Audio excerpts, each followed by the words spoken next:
Hello, good morning and welcome to my channel Learn English with Arfan Naik. Today in this video we are going to discuss 5th lesson of JK Bose 12th class English. In the last lecture we discussed leh, and in this video this is ninth lecture. In ninth lecture we are going to discuss punishment in kindergarten by Kamala Das. तो जैसा कि हमने last lecture में ले के questions discuss करे और इस लेसन में हम क्वेश्चंस डिस्कस करेंगे punishment in kindergarten by Kamala दास। तो इस मॉड्यूल में हम सिर्फ क्वेश्चन डिस्कस करेंगे और मैंने जैसे बोला है कि आपके लिए मैं टेक्स्ट भी डिस्कस करूंगा, वो दूसरे मॉड्यूल में डिस्कस करूंगा। सो फ्रेंड्स, अगर आप मेरी वीडियो को देखते हैं तो प्लीज़ लाइक कीजिएगा और कमेंट कीजिएगा ताकि मैं और भी इनकरेज हो जाऊँ और भी अच्छी अच्छी वीडियोज़ आपके लिए लाऊँ। मुझे पता है कि इन वीडियोज़ को कौन देखता है। इन वीडियोज़ को देखते हैं 18 से 20 साल के बच्चे, और वो उनके पास जो है लैपटॉप की उतना सुविधा नहीं होती है और वो ज़्यादातर मोबाइल से देखते हैं। प्लीज़ मोबाइल से भी आप कमेंट और लाइक कर सकते हैं, कीजिएगा और मैं आपके लिए और भी अच्छी वीडियोस लाऊंगा। सो इस लेक्चर में हम ज़्यादा टाइम वेस्ट ना करते हुए हम स्टार्ट करेंगे वेरी फर्स्ट क्वेश्चन, और इसमें सारे क्वेश्चन डिस्कस करेंगे। वीडियो को एंड तक देखिएगा, एंड तक मैं एक थीम भी डिस्कस करूँगा और जो मोस्ट इंपॉर्टेंट क्वेश्चन हैं वो भी डिस्कस करूँगा एंड पे। तो इस वीडियो को आराम से और पूरे एंड तक देखिएगा, और जो इंपॉर्टेंट चीज़ें आप या तो उतार सकते हैं, लिख सकते हैं, नोट्स बना सकते हैं, और या तो स्क्रीनशॉट्स ले सकते हैं, ये आपकी मर्जी है। So the first question is explain the phrase the world is little more my own. ये जो है पनिशमेंट इन किंडरगार्टन से आया वेरी फर्स्ट क्वेश्चन है इंग्लिश लेसन में चिनार सेकंड में। तो इस फ्रेज का मतलब क्या है? The world is little more my own. ये कौन बोलता है? ये बोलती है कमला दास। कमला दास पनिशमेंट इन किंडरगार्टन जिसने लिखी है उसकी जो है पोइट है। तो इसने बोला है the world is little more my own. इसका मतलब क्या है? It means that the poetess is now grown up person.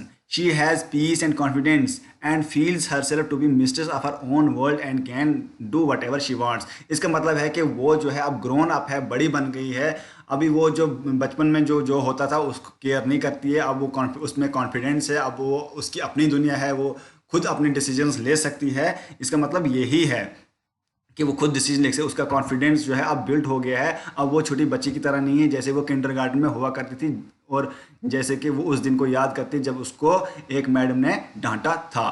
Second question है who was the blue frock woman and why does the poetess remember her. तो वो blue frock woman कौन थी और पोइटेस उसको रिमेंबर क्यों, याद क्यों करते हैं? कौन ब्लू फ्रॉक वुमन थी और कौन क्यों पोइटेस उसको याद करती? पोइटेस मतलब कमला दास उसको याद क्यों करती है इस पोएम में?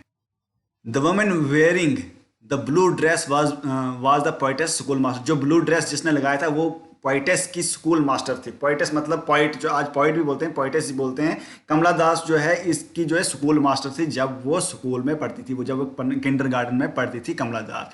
The poetess remembers her because she had rebuked her for not joining other children on the day of the picnic. तो उस मैडम ने, ब्लू फ्रॉक वुमन ने कमला दास को रिब्यूक किया। रिब्यूक मतलब डांटा था, पनिश किया था, सजा दी थी, डांटा था, स्कोल्ड किया था। स्कोल्ड भी होता है, रिब्यूक भी होता है।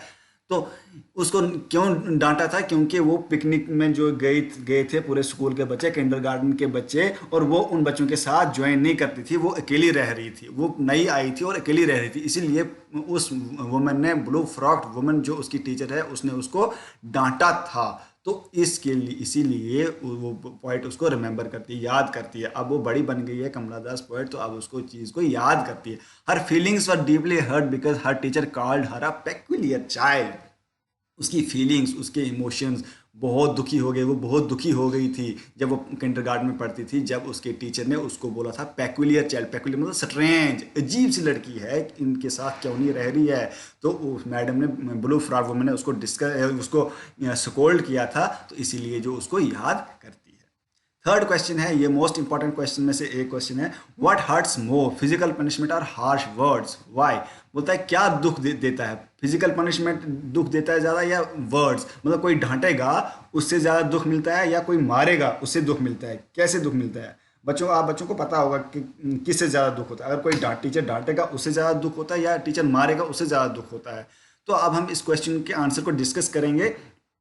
Harsh words hurt more than physical punishment. Harsh words जो होते हैं, जब किसी को डांटना है, डांट जो ज़्यादा देर तक याद रहती है, ज़्यादा देर तक जो दुख देती है फिजिकल पनिशमेंट मारने से, as they hurt the soul and are remembered for long time. जो इससे जो है हमारी रूह को दर्द होती है, हमें दर्द होती है जब कोई डांटता है ज़्यादा, तो ये बहुत देर तक याद रहती है। Physical punishment is soon forgotten. Physical punishment जो है बहुत जल्दी भूल जाती है। Whereas harsh words leave a permanent scar on the mind of the victim. और हार्श वर्ड्स जो है, डांटना जो है परमानेंट एक निशान रहता है किस पे, जिसको डांटा जाएगा, जिसको डांटा गया होगा।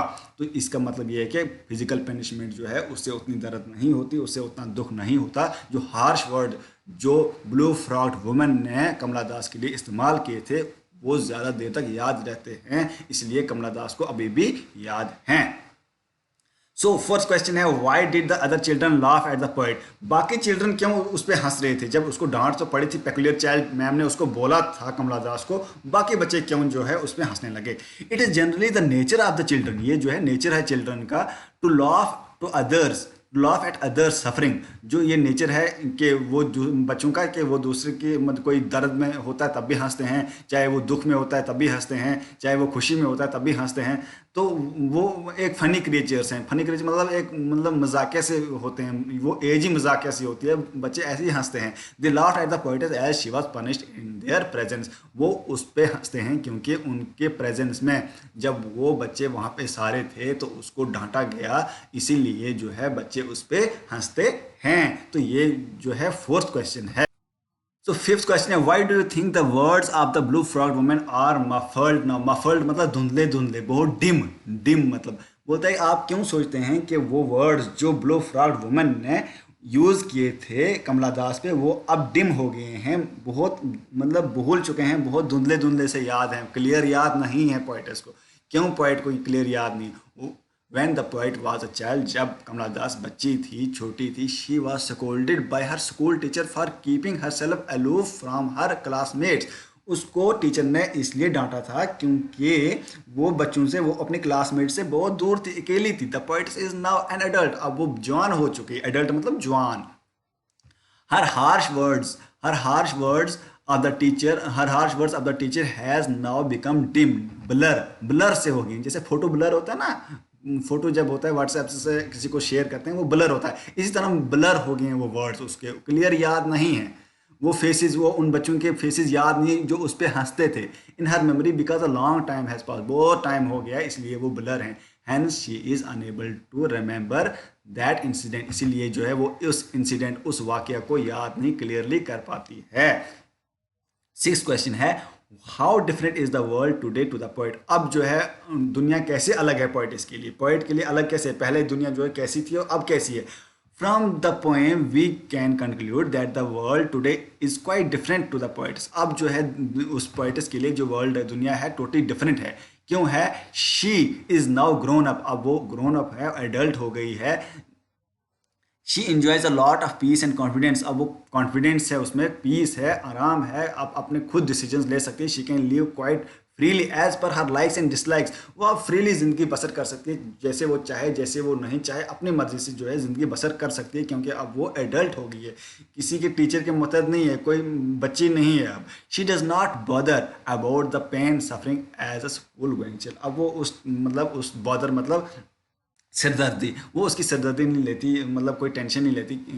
जब वो मतलब छोटी थी उसको डांट पड़ी थी, वो उसके लिए बड़ी बात अब नहीं है, अब वो ग्रोन अप है, बड़ी बन गई है। सो डियर स्टूडेंट्स, ये क्वेश्चन बहुत इंपॉर्टेंट, स्टूडेंट्स इसको अच्छी तरह पढ़िएगा और इसके लिए स्क्रीनशॉट आप लें, ये बहुत इंपॉर्टेंट क्वेश्चन है। Bring out the theme of the poem punishment in kindergarten, इसकी थीम क्या है? थीम जो है, थीम हमेशा आती है 6-7 नंबर की 12th क्लास में, ये आप अच्छी तरह पढ़ें। The poem Punishment in Kindergarten is about a painful experience of childhood. ये painful दर्दनाक experience है childhood का, बचपन का, किसका? कमला दास का। It brings out the predicament होता है अलग अलग situation, एक दुख भी बोलते हैं, एक predicament मतलब different situation, जो ब्रैकेट में लिखा है इसी का मीनिंग लिखा है ब्रैकेट में। of shy मतलब जो शर्म करते हैं बच्चे। sensitive child, जो sensitive child थी, कौन? कमला दास। rebuked by her school teacher and laughed at by her schoolmates classmates। जो जिसको टीचर ने डांटा और उसके क्लासमेट्स उस पर हंसने लगे।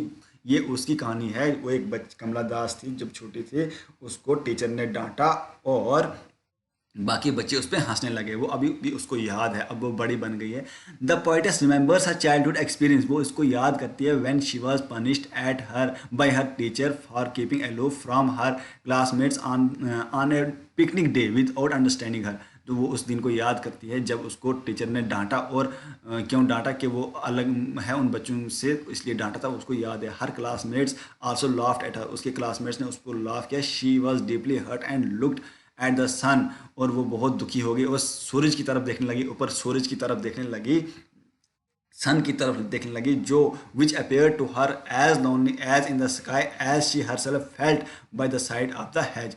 तो वो जो है वो सूरज उसको ऐसे ही अकेला देखने लगा, सोचने लगी जैसे सूरज आसमान पे अकेला है, इसी तरह मैं ज़मीन पे अकेली हूँ। और झाड़ियों की तरफ जो है मतलब अपने मुंह को करती है, बोलती है मैं अकेली हूँ जैसे सूरज आसमान पे अकेला है। तो ये जो है इसकी थीम है।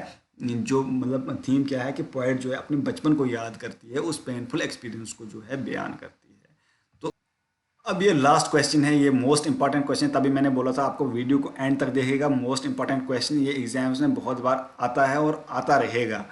Pick out the poetic devices use in the poem punishment in kindergarten. Poetic devices कौन से यूज हुए हैं, जो कि मैंने आपको वीडियो बनाई है, 6th लेक्चर होगा। 6th लेक्चर आप दोबारा देखिएगा मेरे इस चैनल में, और उसमें मैंने पोएटिक डिवाइसेस को अच्छी तरह एक्सप्लेन किया है कि पोएटिक डिवाइसेस क्या होते हैं और कैसे एग्जाम में आपको आते हैं। तो इस तरह जो ऐसा क्वेश्चन आ सकता है, कौन से पोएटिक डिवाइस है। इसमें words at my little pots and pains, इसमें सिमली है। सिमली क्यों है कि लाइक आया है, मैंने अच्छी तरह समझाया है। आप मेरे सारे वीडियोज़ को अच्छी तरह देखिएगा।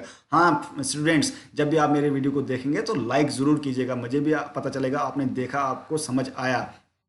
वाचिंग द स्टील वाइट सन, या मेटाफर यूज हुआ है। अ ब्लू फ्रॉड वुमन, या विजुअल इमेजरी यूज हुई है। और laughter throwing word, sound imagery use हुई। ये 4 जो है पोएटिक डिवाइसेस इस्तेमाल हुए हैं। देखिए स्टूडेंट्स, मैंने आपको जो जब वंस अपॉन अ टाइम पढ़ाया था, उस लेक्चर में मैंने आपको अच्छी तरह रेफरेंस टू द कंटेक्स्ट पढ़ाया कि रेफरेंस टू द कंटेक्स्ट कैसे आपको जो है अटेम्प्ट करना है एग्जाम में। आप मेरे उस वीडियो को ज़रूर देखिएगा, मेरे चैनल में आपको मिलेंगे। मैंने लेक्चर जो है सीरियल वाइज बनाए हैं, नंबरिंग दे के 1 2 3। अब ये 8th लेक्चर है, तो उसको अच्छी तरह देखिएगा। तो यहाँ पे रेफरेंस टू द कंटेक्स्ट आपको पहला स्टैंजा अगर आएगा, आप उस पर देखेंगे पोएम में पहला स्टैंजा, उसका रेफरेंस अगर वो आपको एग्जाम में आएगा तो आपने क्या करना है, रेफरेंस पहले लिखना है। These line have been taken from the poem punishment in kindergarten by Kamala Das. उसके बाद कंटेक्स्ट लिखना है। कंटेक्स्ट मतलब वो लाइन किसके बारे में, ये आपको पूरा पता चलेगा जब आप वंस अपॉन अ टाइम को दोबारा से देखेंगे। उसके वंस अपॉन अ टाइम पे मैंने 2-3 वीडियोज़ बनाई हैं, उसको दोबारा से देखिएगा।